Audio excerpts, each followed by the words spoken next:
شروع اللہ کے نام سے جو بڑا مہربان نہایت رحم کرنے والا ہے۔ لاکھوں کروڑوں درود محمد صلی اللہ علیہ وآلہ وسلم پر اور آل محمد صلی اللہ علیہ وآلہ وسلم پر۔ محترم ناظرین، ویسے تو جب سے اسرائیل اور فلسطین کی جنگ شروع ہوئی ہے، ویسے ہی تب ہی سے یہ سوال اٹھ رہے ہیں کہ تمام عرب ممالک اور مسلم ممالک اس معاملے میں خاموش کیوں ہیں؟ مگر ان سب عرب ممالک اور مسلم ممالک کے درمیان میں ایک اور ایسی حکومت ہے جس کو دنیا کے مسلمان ڈھونڈ رہے ہیں، اور وہ حکومت کوئی اور نہیں، افغانستان کی طالبان حکومت ہے۔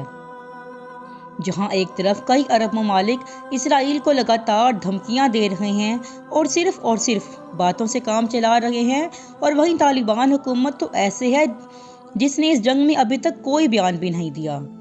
اور ہمارے ساتھ ساتھ آپ کے بھی ذہن میں یہ سوال ہوگا کہ اس نازک گھڑی میں جب غزہ کے مسلمان بھائیوں بہنوں اور بچوں پر ہر رات میں اور ہر طرف سے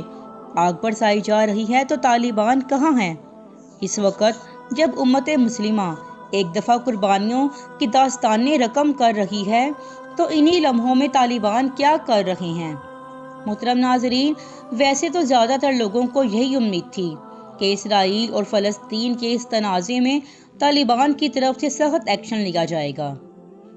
ایسا سوچنے کی بہت ساری وجوہات میں سے ایک وجہ یہ بھی تھی کہ زیادہ تر عرب ممالک امریکہ اور دوسرے یورپی ممالک کے زیر اثر رہتے ہیں،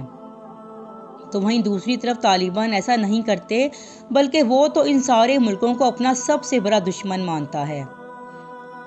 دوسری طرف یہ یورپی ممالک اور امریکہ تو افغانستان کا وجود بھی تسلیم نہیں کرتے۔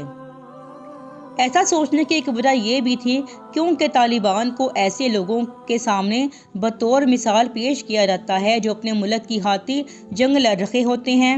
کیونکہ طالبان نے بھی کافی عرصے سے اپنی زمین کی خاطر جنگیں لڑی ہیں۔ اس نے نہ صرف کسی دور میں سپر پاور رکھنے والے USSR کو ہرایا تھا، بلکہ آج کے دور کی سپر پاور رکھنے والے امریکہ اور یورپی نیٹو گروپ کو بھی ہرایا۔ محترم ناظرین، بات صرف یہی پہ ختم نہیں ہوتی، بلکہ غور کرنے والی بات یہ بھی ہے کہ سن 2021 میں جب طالبان نے افغانستان کے اوپر کنٹرول حاصل کیا تھا تو حماس ان چند گروپس میں سے ایک تھا جس نے طالبان کو ان کی کامیابی پر مبارکباد دی تھی۔ ان تمام باتوں کے باوجود طالبان کی طرف سے مدد کرنا تو دور، فلسطین کے حق میں کھل کر بیان بھی سامنے نہیں آئے ہیں، اور اس دوران اگر ایک دو بیان سامنے آئے بھی ہیں تو ان میں اسرائیل کی کھل کر مذمت کرنے سے پرہیز کیا گیا ہے۔ زیادہ تر فلسطینی لوگوں کی حمایت کی گئی ہے اور ان کے حقوق کی بات کی گئی ہے، اور یہ کہا گیا ہے کہ فلسطینی لوگوں کو ان کی زمین حاصل کرنے کا پورا حق بنتا ہے۔ محترم ناظرین، سراج الدین حقانی کا دیا گیا بیان، جو کسی بھی طالبانی لیڈرز کی طرف سے دیا گیا اس میٹر پر واحد بیان ہے، اس میں بھی کہا گیا ہے کہ ویسے تو ہم دوسروں کے اندرونی معاملات میں دخل اندازی نہیں کرتے ہیں، مگر ایک مسلمان ہونے کی حیثیت سے ہم دنیا کے تمام مسلمانوں سے ہمدردی رکھتے ہیں۔ مجھے امید ہے کہ محترم ناظرین، آپ میں سے بہت سے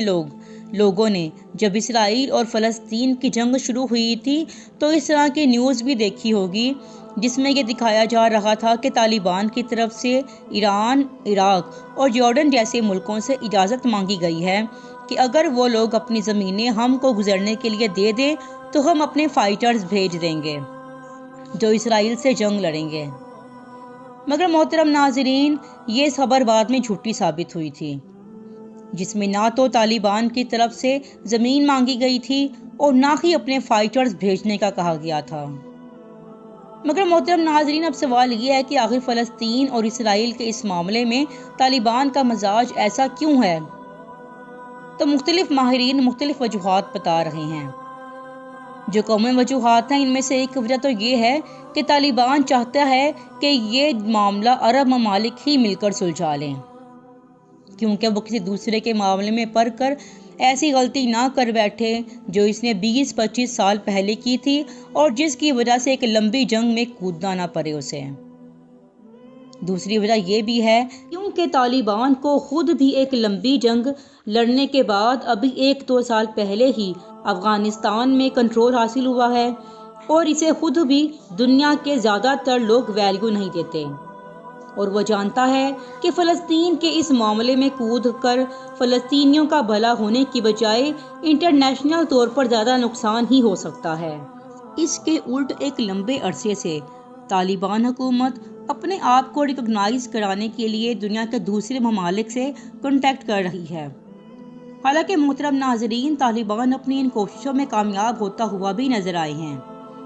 چھوٹے ممالک کو تو چھوڑ دیجیے، رشیا اور چائنا جیسے بڑے اور طاقتور ممالک سے بھی اس کے رشتے بھرے ہیں،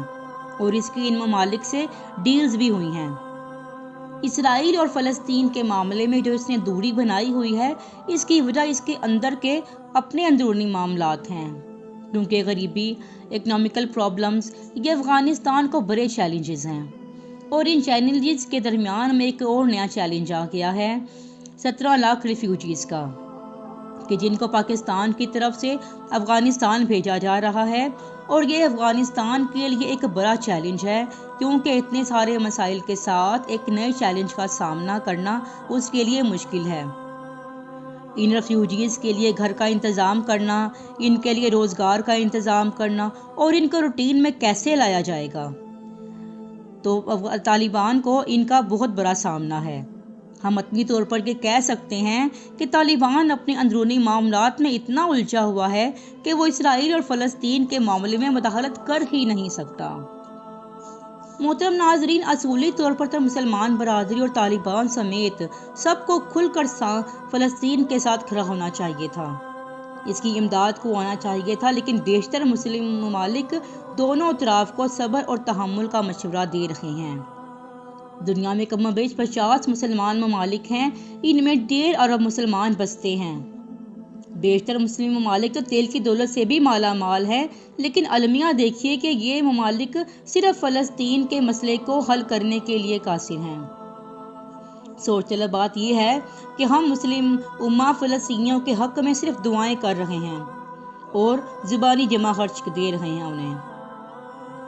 محترم ناظرین، امید ہے کہ آپ کو یہ ویڈیو معلوماتی لگی ہوگی۔ آپ کس ملک سے فلسطین کے لیے آواز اٹھا رہے ہیں، دعائیں کر رہے ہیں، اور آپ فلسطین کے لوگوں کے لیے کیا کر رہے ہیں؟ کمنٹ میں جواب ضرور دیجیے گا۔ اگلی ویڈیو تک کے لیے اللہ حافظ۔